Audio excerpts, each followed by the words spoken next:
Hi there. So, given recent news that Prince Harry has rage quit his employer, the royal family, and decided to set up on his own as a freelancer, uh, given that I've been in something of a similar situation myself, I thought I'd share 3 bits of psychological advice for anybody embarking on a freelance career.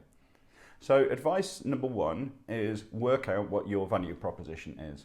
Because so far in your career, you've probably been defined by what you do, like shaking hands or cutting ribbons or unveiling plaques to open buildings. Now, this is fine when you're employed by somebody else, but when you're trying to sell your services to people, then you need to be a bit clearer on the value that you bring rather than what you actually do. So what problems do you solve?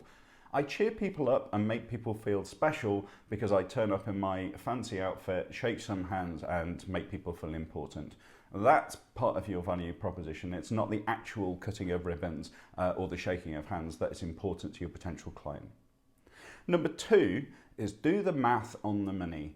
So sometimes when you find yourself unexpectedly on the freelance market, the context might be that you've been given a wad of cash.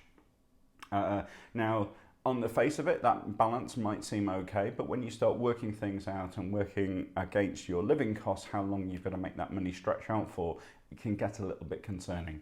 And as time goes on, when your work is only starting to build up, you're going to worry quite a lot about the money coming in. So if you've done the maths up front and you've worked out what your run rate is, how many months you can afford to survive on before the money gets too low, it's actually quite a helpful thing to have in the back of your mind, because once the money does start coming in, even though you might not initially be meeting your costs, you'll see your runway starting to stretch out and you will feel much better about it. And the third bit of advice is keep busy.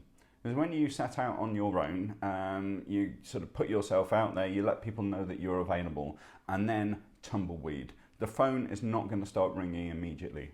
And one super bit of advice that I got when I first started out was, look, when you, instead of sitting there twiddling your thumbs, feeling bad and waiting for the phone to ring and waiting for that message to drop into your inbox, you've still got loads of stuff to do. So just get on with it. Just concentrate on doing the stuff that you know that you need to do. Marketing, writing, blogging, talking, getting out, taking meetings, all of those kinds of things.